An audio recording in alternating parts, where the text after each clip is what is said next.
guys. In this video, we're going to talk about AMC. We ended the day at $29 and a penny, down around $1.30, almost 4.5% from the previous day's trading session. And it looks like here on the daily, you can kind of see we're in no man's land here if you go according to our fib. Obviously, the huge squeeze came back in June, and then we're kind of just sitting in no man's land.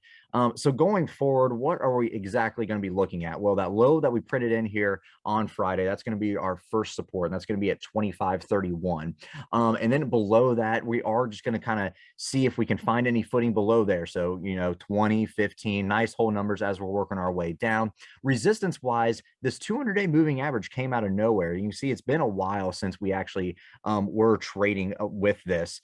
So this came out of nowhere here, and we actually established that as a major resistance here the past two trading sessions. So going forward, that is currently trading at 31.29. That's going to be our first big resistance. I know everybody's talks about that $30 level. We mentioned that in the past, but it looks like now it's switched. That 200-day moving average is going to be the main resistance for us. So once we do get above that, that's going to turn into our main support. So that is good that we're back in here kind of touching all our main moving averages, but it just stinks that we kind of had to pull back here the past 2.5 weeks or so and drop down below those 34s to kind of make that happen. But that is fine. RSI and stochastics both being reset, both relatively oversold on that front.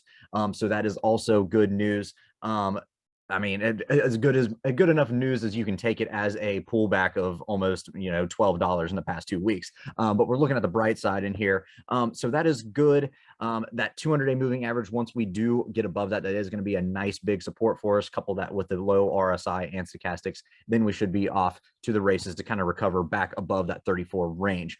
Above that $34 range, it's going to be up here at this 50-day moving average, currently trading at 38.23. Above that, we're looking at this 50% fib, which is currently trading right around that 41.80, 41.71 area. That's going to be a main resistance for us once we do get back in between that 61.8 and that 50% fib. So basically, once we get above 34, that main resistance is going to be up there right around that 41.70, 41 area.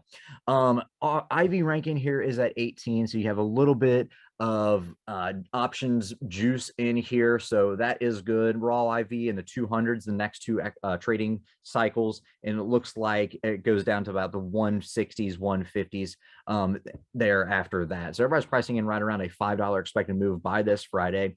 Following Friday, everybody's pricing in right around a $5.78 expected move, and that's going to be your December monthlies. If you go out to January monthlies, everybody's pricing in right around 11.56. So still a little bit of juice left in here, even though your IV rank is relatively low compared to itself. Good news is that 200-day moving average is back in play. Bad news is that's our resistance. That's no longer our support or anything crazy like that. So, but once we do get above that, look for that to hold. Then we can start pushing our way to the 34s, above the 34s, and we're looking at the 50-day moving average and that 50% fib. All right, guys, thanks for watching. Make sure to check us out on our social media. We have attached the links to our socials in the description, and we also have a trading service if you're interested. There's more information in the description below.